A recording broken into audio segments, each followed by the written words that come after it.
perca mais nenhum vídeo da TV Evangelizar. Inscreva-se agora.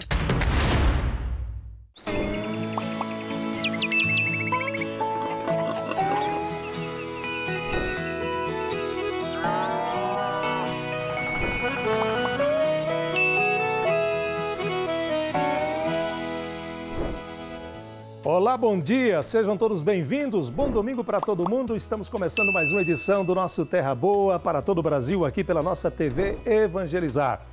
Esperamos que você tenha um domingo excepcional. Muito obrigado pela companhia. Aqui é São José dos Pinhais, Colônia Marcelino. Aqui é a Rota das Colônias.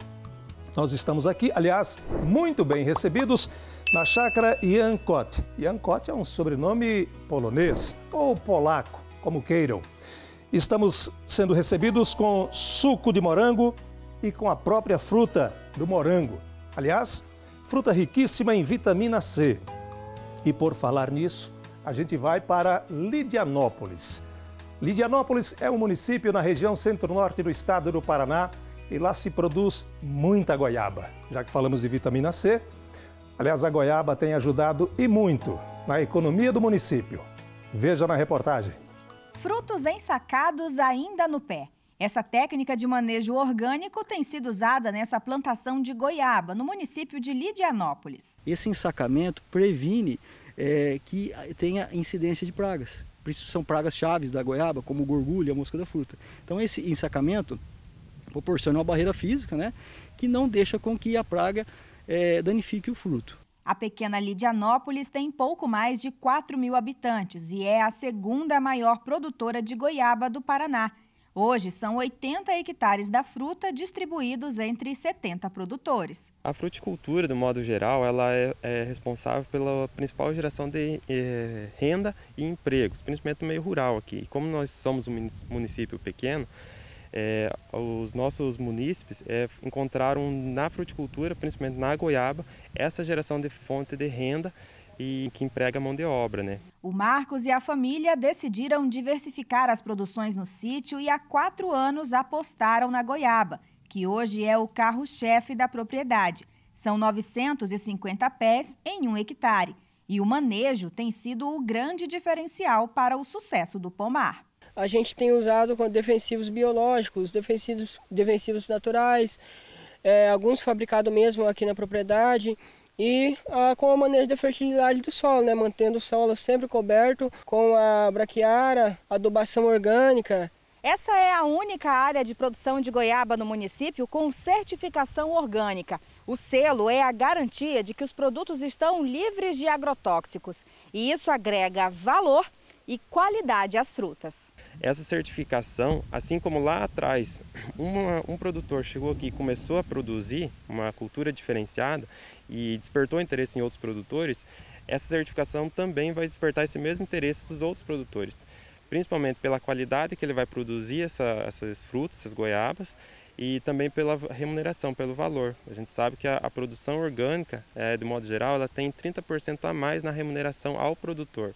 Ter conquistado a certificação, além de um reconhecimento, é uma motivação para a família Almeida. Aumenta o valor do nosso produto, aumenta a qualidade de vida familiar e os consumidores vão estar comprando o nosso produto sabendo que é isento de agrotóxicos, de produtos químicos e vão poder comer sem medo.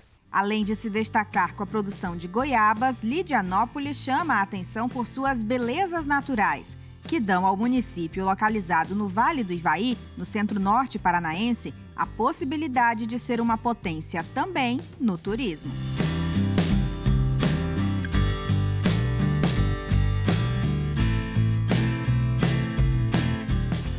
In natura, no suco ou no doce, a goiaba é fantástica e é muito saborosa. E como eu disse, é fonte altíssima de vitamina C. Experimente, a goiaba é muito boa, hein? Poder plantar e comer do próprio alimento de uma maneira saudável e melhor. Ajudar ao próximo, ajudar a quem precisa neste momento tão difícil que nós estamos vivendo. Essa cultura tem um nome, é a agricultura familiar. Direto do pé. São de pequenos produtores que o pimentão, tomate e outros alimentos que chegam até a sua mesa são produzidos.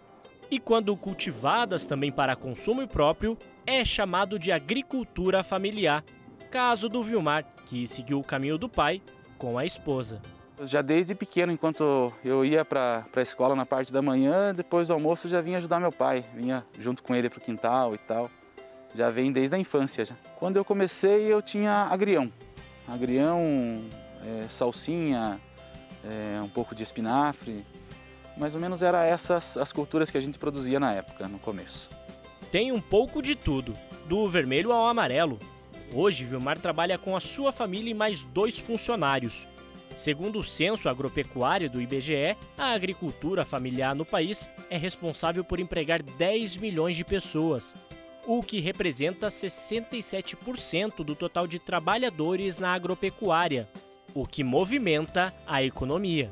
Plantar aquilo que é necessário e que ele possa enxergar possibilidades, né, de bons negócios na economia. Por mais que a gente esteja avançado tecnologicamente, enfim, a alimentação nunca vai deixar de ser um fundamental motivo, né, de existência. Então, o produtor rural sempre vai ser necessitado, né? Sempre vai ser demandado. O Vilmar resolveu inovar. Deixou de lado as hortaliças para trabalhar com os temperos. As mudanças vieram e os resultados apareceram. A gente vem aumentando a nossa área cultivada, a gente vem aumentando os próprios maquinários, as ferramentas que a gente utiliza no dia a dia ali. Então a gente vem crescendo nesse setor, vem aumentando a nossa produção e vem se estabilizando melhor na produção. Vilmar é feliz e poder comer o que planta e alimentar outras pessoas o deixa realizado. Tem que gostar do que faz e gostar de atender bem também os clientes. Então eu gosto de ver os meus clientes felizes também. Eu sempre sonhei em estar onde que eu estou hoje. Então hoje, quando eu olho ao redor e vejo que eu alcancei o meu objetivo, eu já me sinto realizado. E a agricultura familiar é responsável por 70% daquilo que nós consumimos todos os dias nas nossas casas. O nosso abraço, o nosso respeito a você que nos acompanha, você agricultor familiar. Em Minas Gerais, a tragédia da Vale completa 3 anos na cidade de Brumadinho. Um rastro de destruição, dor, de muita saudade. E a população ainda lida com o drama desta tragédia. Veja na reportagem especial. 3 anos de dor, saudade e revolta. Em 2019, o rompimento da barragem da Vale, na cidade de Brumadinho, em Minas Gerais, provocou a morte de 272 pessoas. A Josiana perdeu a irmã e o cunhado. Ju era uma pessoa muito alegre, guerreira, forte, determinada, inspiradora, muito religiosa, servia como ministra da Eucaristia. Tinha o sonho de ser mãe e teve os gêmeos próximo da data do rompimento. Ela estava nas organizações da festinha de 1 ano que estava próximo. Por várias vezes ela projetava o futuro ao lado deles, acompanhando o crescimento, levando para a escolinha, mas tudo isso foi interrompido. Soterrado na lama no dia 25 de janeiro de 2019. 6 pessoas ainda não foram encontradas. A Alexandra é presidente da Associação dos Familiares de Vítimas e acompanha de perto a angústia da espera. Muitos pais, mães, irmãos, filhos, esposas, que são o público diretamente afetado, nunca tinham ido a um psicólogo, a um psiquiatra, e tiveram que ir para tratar, tiveram que também tomar remédio, outros tomam até hoje. É uma dor que não acaba nunca, tanto de quem já encontrou, quanto de quem ainda não encontrou. E as famílias dos que ainda não encontraram, ainda estão presos ao dia 25, que não consegue fechar o ciclo do encontro, do sepultamento. Por sabermos o sentimento, de toda essa longa espera por mais de 900 dias e o quanto o encontro é importante para iniciar o processo de luto, o rompimento trouxe muitos impactos. à comunidade, à cidade, aos familiares. Muitos deles ainda fazem tratamento psicológico para lidar com o trauma que foi causado. E esse trauma afeta toda a população até hoje. O coordenador clínico de saúde mental de Brumadinho conta que o aumento no número de transtornos e no uso de medicações preocupa.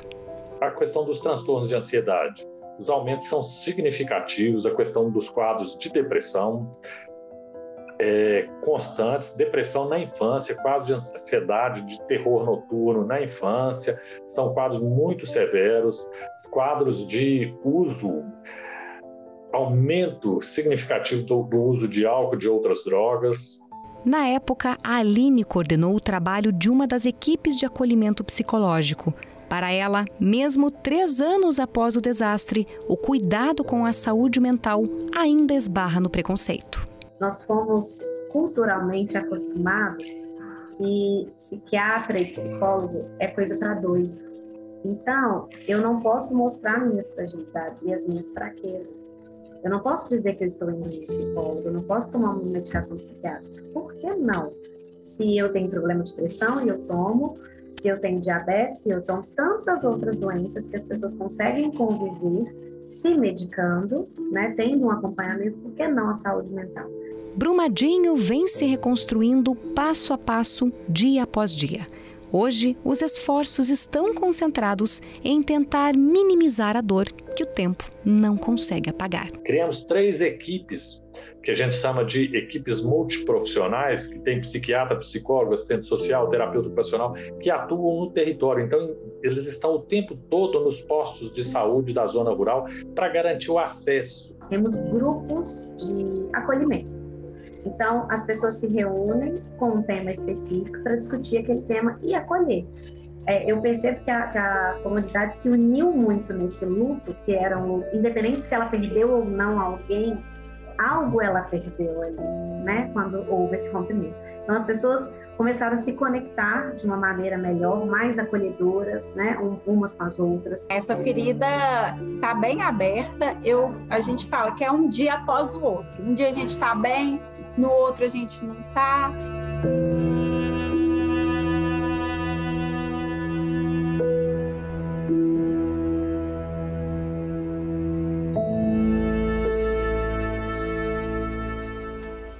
Em Santa Catarina, a próxima safra de arroz promete ser muito boa. As regiões de cultivo não foram afetadas pela estiagem e não há relatos significativos de pragas nem de doenças. Se o calor excessivo não atrapalhar nas próximas semanas, o estado deve colher cerca de 1.221.000 toneladas de arroz nesta safra. O volume é 2% menor do que no ciclo anterior, queda causada principalmente pela redução na produtividade das lavouras, já que a última safra foi marcada por produtividade acima da média em Santa Catarina. No começo teve um pouco de frio. A gente teve uma preocupação aí no desenvolvimento do vegetativo, porém, com o passar do tempo, veio a melhorar o clima e também a questão climática, em questão hídrica, né, de chuva, veio melhorando e o desenvolvimento da planta veio bem. O seu Gerd é produtor na localidade de Ribeirão Pequeno e deve colher cerca de 52 hectares. O plantio teve início em setembro. A chuva também não chegou a ser demais, nem um instante, né? Até, na verdade, a gente tinha que bombar bastante água esse ano. Mas, por outro lado, também foi um ano com bastante sol, né? Que a planta foi se desenvolvendo bem, né? A área cultivada no estado deve permanecer praticamente igual. A maioria das regiões teve redução menor que 1%. Mesmo com queda, Santa Catarina deve se manter como o segundo maior produtor de arroz irrigado do país e líder em produtividade. As regiões de Rio do Sul e Ituporanga devem colher acima de 9 toneladas por hectare. Aproveitando que falamos de arroz, um abraço a toda a região produtora de arroz em Santa Catarina, em especial a Massaranduba. Nós vamos para o intervalo comercial, vou saborear uma deliciosa torta de pétala de girassol. A gente volta daqui a pouco, não saia daí.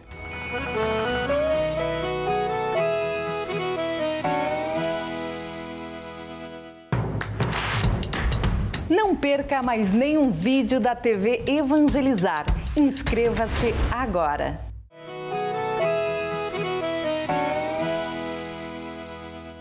Voltamos com o nosso Terra Boa. Muito obrigado pela sua companhia na manhã deste domingo. Aqui, Rota das Colônias, Colônia Marcelino, em São José dos Pinhais, na região metropolitana de Curitiba. Muito obrigado pela sua audiência.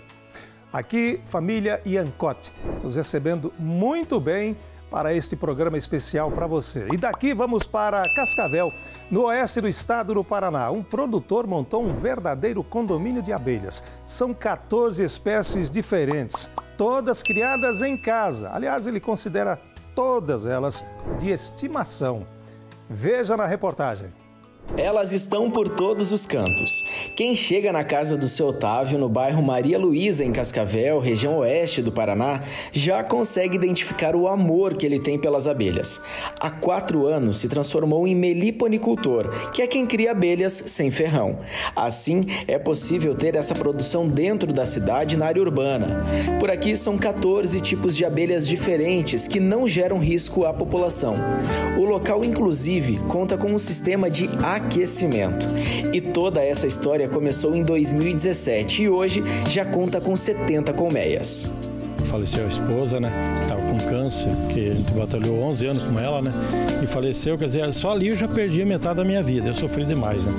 Aí 1 ano depois, mais a minha filha também câncer, recém-formada, não durou 1 ano, então não deu diferença de 2 anos uma da outra. Aí entrei em depressão, né? Porque só chorava dia e noite, né? Não sabia o que ia fazer na minha vida, né? Daí aí um dá uma ideia, outro dá outra, e daí conversando esse meu sobrinho que te falei que é médico, ele falou se eu queria mexer com abelhinha, sabe? E aquilo me despertou. Não conhecia abelha, não conhecia nada, né? Aí começamos a andar e pesquisar e começamos a descobrir, achar as espécies de abelha, né? Sem ferrão, as ASF. E daí eu comprei as caixinhas, coloquei no chão ali e vi que isso ali me despertava a atenção, ficar assistindo, ver aquele bichinho puxando pólen, puxando mel. É muito, pra mim foi excelente. Né? E essa aqui é a número 1. Foi a partir dessa colmeia que o seu Otávio começou a sua produção. Hoje é praticamente impossível contar quantas moram aqui no condomínio das abelhas. E mesmo sendo um animal tão pequenininho, elas têm uma importância enorme na vida desse seu produtor. Na verdade, eu sempre digo que as abelhas foram que me deram vida, né? Porque do que eu passei, eu falei, eu vou agora. Porque eu só chorava, não tinha mais vida, né? Quem tiver um problema, alguma coisa, experimenta. Esteja em casa, tudo numa caixinha de abelhinha. Tem outras coisas também que você pode fazer na vida, né? Mas essa eu acho que pra mim foi ótimo e pra mim na minha vida hoje resolveu minha vida. Eu sempre digo que isso aqui é meu mini paraíso hoje. E esse paraíso é visitado por pessoas do Brasil todo. Olha só quantos registros. São mais de 300 fotos que seu Otávio faz questão de revelar e expor por aqui no condomínio das abelhas. E claro que não podíamos ficar de fora, né? E garantimos a nossa foto. Eu nunca imaginava uma coisa dessa, eu fiz pra mim, pro meu ego. Nossa, isso que me fazia um bem, né? E daí virou nessa coisa que virou aí, nacionalmente conhecido já e tudo. Mas eu não tinha ideia disso aí, nunca pensei isso aí, né? Não imaginava uma coisa dessa. E cuida da natureza, a plantação, a árvore, você vê, tem 70 e poucas espécies de flores e frutos para as abelhas. Acaba a abelha, vai acabar o ser humano, né? Segundo o que falam, as pesquisas, né, que falam, né?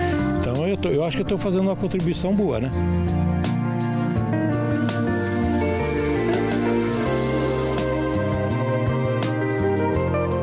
Quatorze espécies diferentes de abelha e que trabalho que dá, né? Você viu aí na reportagem, mas é compensador, sensacional. Você já ouviu falar em punks? Punks são plantas alimentícias não convencionais. Você sabe a importância delas? Confira. Você já ouviu falar de punks?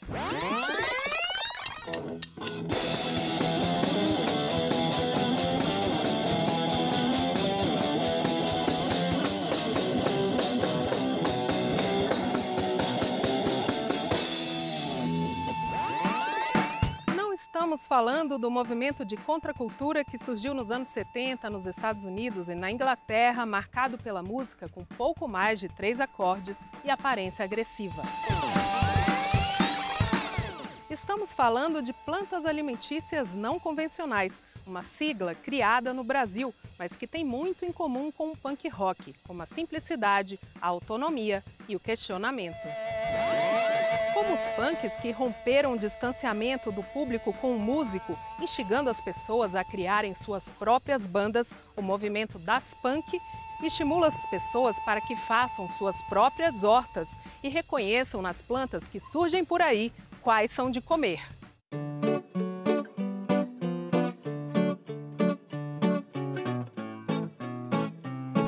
Essa aqui é bertalha.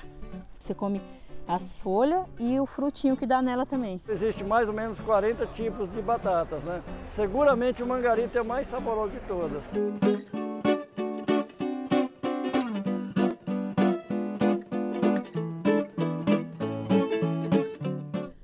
Há 10 anos, o biólogo Valdeli Knupp criou a sigla PUNK. Que são aquelas plantas que dá para comer, por isso que são alimentícias, dá para comer, dá para beber. E tem sim o trocadilho com punk, né, que é o movimento punk com U e K. O nosso é PANC, plantas alimentícias não convencionais ou partes alimentícias não convencionais, como o palmito da bananeira, o miolo do mamoeiro. Boa parte das punks estão catalogadas em um guia de coautoria do biólogo. O livro tem 351 espécies. Nós temos só no Brasil pelo menos 10 mil plantas que dá para comer. A gente sistematizou informações das pessoas do passado, de etnias indígenas do Brasil, de conhecedores tradicionais de todo lugar do Brasil e do mundo, que estava disperso em artigos científicos, teses de doutorado, dissertações, monografia, livros atuais, livros de 100, 200 anos atrás, trabalhando com dados de herbários, de coleção científica e também com dados atuais disponíveis nos mercados públicos, nas feiras. É aquilo que o povo esqueceu pelo TDN, pelo transtorno de deficiência de natureza, pelo êxodo rural, pela urbanização excessiva. E uma reportagem especial agora para você, para terminarmos o programa, que vem de Guairacá, região noroeste do estado do Paraná. Você vai conhecer agora a Catarina. É uma porquinha muito bem criada, é de estimação. Virou atração na cidade? Passeia pelas ruas, com coleira e tudo. Não, você não está vendo errado. Essa na coleira, passeando plena pelas ruas de Guairaçá, região noroeste do Paraná, é uma porca. A Catarina tem 5 meses e foi um presente do pai do Rodrigo. Meu pai tinha muito e eu ajudei muito ele e acabou me dando de presente. E daí eu não tinha onde pôr e ensinei ela na cordinha. A porquinha chegou na família ainda filhote, com 1 mês de vida, e conquistou a todos, inclusive as crianças, de quem a Catarina recebe muito carinho. Eu ando com ela, brinco, faço carinho. E a Catarina é legal? Sim. Ela é mansinha? Sim. Eu gosto muito dela, eu ajudo a dar banho nela e ajudo a dar comida para ela. Dou carinho nela. E a Catarina é tratada como um bichinho de estimação mesmo. Tomar banho, por exemplo, já faz parte da rotina da porquinha, com direito a shampoo e tudo. A higienização é levada muito a sério. Até as patinhas são escovadas. E nada de se secar sozinha. A porquinha também tem toalha. Todo esse cuidado é justamente porque ela convive dentro de casa com as crianças. Creme, perfume. Até creminho? Até creme tem, esfrego bem a unha dela, tudo porque vive dentro de casa. Muita gente já tentou comprar a leitoa, mas sem sucesso. Vender a Catarina nem passa pela cabeça da família. E você deve estar se perguntando, será que eles comem carne de porco? Sim, eles comem. E quer saber se a Catarina um dia vai para a panela? Nunca na vida. Como carne de porco, mas esse porco não é para comer, não.